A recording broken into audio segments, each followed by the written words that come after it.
یہاں پر ایک چیز میں ماں باپ کو بھی کہنا چاہوں گا جو سن رہے ہیں کہ میں ریسنٹلی ڈی ایس پی صاحب، ماشاءاللہ میرے ایک بڑے اچھے دوست ہیں ڈی ایس پی صاحب، تو انہوں نے ریسنٹلی ناشتے پہ انوائٹ کیا. وہاں 3 ڈی ایس پی بیٹھے ہوئے تھے، 2 اور ٹوٹل 3.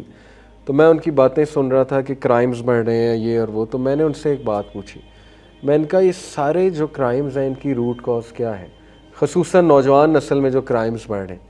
انہوں نے بڑی اچھی بات کی. انہوں نے کہا کہ جن پیرنٹس کے اپنے بچوں سے ریلیشن سٹرونگ نہیں ہیں، زیادہ تر وہ بچے کرائمز کرتے ہیں. اور یہ بڑی پتے کی بات انہوں نے کی. انہوں نے کہا کہ پیرنٹس بچوں کو محبت نہیں دیتے بچپن سے، تو وہ ظاہر ہے کہ بچوں کو جب اٹینشن اور محبت ان سے نہیں ملتی تو وہ پھر باہر تلاش کرتے ہیں. ہیونگ سیڈ اٹ، اب یہ مطلب نہیں کہ ہم اپنے پیرنٹس کو پرکھنا شروع کر دیں اس پہ. ہمارے پیرنٹس جو ہیں وہ ہم سے بالکل محبت بھی کرتے ہیں، لیکن ظاہر ہے کہ یہ جس چیز کی وہ بات کر رہے ہیں وہ ایک اور کلاس ہے.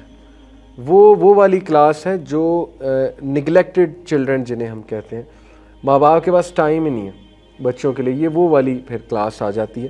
تو انہوں نے کہا کہ میں نے زیادہ تر ایسے بچوں کو ڈرگز کی طرف جاتے دیکھا ہے یا حرام ریلیشنز کی طرف، اور قتل کرتے دیکھا ہے. ایک مرلے پہ لڑائی ہوتے دیکھی ہے بچوں کی. یعنی وہ کہتے ہیں میں حیران ہوتا ہوں، اولڈ لاہور میں ہم جاتے ہیں کرائم سالو کرتے ہیں، ایک مرلے کا گھر ہے 3 منزلہ، اس پہ قتل ہو رہے ہیں. قتل کس بات پہ ہو رہے ہیں جی؟ یہ میری جائیداد ہے، یہ میری ہے، کیونکہ ماں باپ نے بانڈنگ نہیں کی بہن بھائیوں کے درمیان، اس سے نقصان آیا. پھر جیلسی کریٹ کی، یہ غلطیاں ہوتی ہیں نا پیرنٹنگ کی، حسد کریٹ ہوا.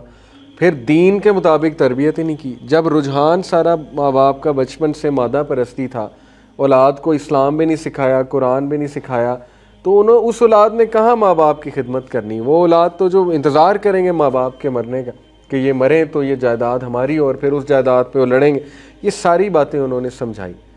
تو بات اصل میں ہے کہ جتنی فیملی سٹرونگ ہے، جتنا فیملی یونٹ سٹرونگ ہے، یاد رکھیں اتنا معاملہ اچھا ہے.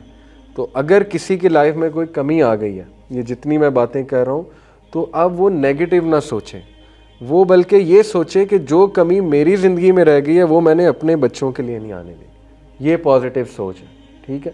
اس پر غم کرتے رہنا کہ میں رل گیا، میرے لائف میں کمی تھی، یہ نیگیٹو سوچ ہے. اس سے کوئی سلوشن نہیں نکلے گا. بلکہ اب آپ یہ سوچیں کہ انشاءاللہ جب میری شادی ہوگی کل کو، تو میں اپنا فیملی یونٹ سٹرونگ بناؤں گا، اور میں اپنی فیملی پہ خاص توجہ دوں گا، انہیں دین کی تعلیم دوں گا اپنے بچوں کو.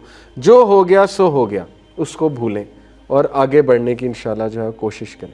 تو coming back to the topic, میں بات کر رہا تھا کہ یہ جو دنیاوی سو کالڈ محبت، جسے میں لسٹ کہوں گا، انفیٹویشن کہوں گا، اٹیچمنٹ کہوں گا، اس کو اللہ نے تشبیہ کس سے دی ہے؟ مکڑی کے جالے سے، کہ یہ فریل ہے اور یہ گر جائے گا. یہ سہارا غلط پکڑا ہے تم نے.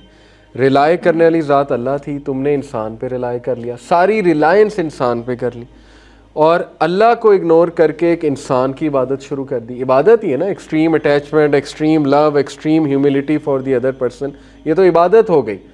تو اسلام تو آیا اس لیے تھا کہ انسانوں کی عبادت سے نکال کے تمہیں رب کی عبادت کرائے، اور وہی اصل آزادی ہے، وہی اصل فریڈم ہے.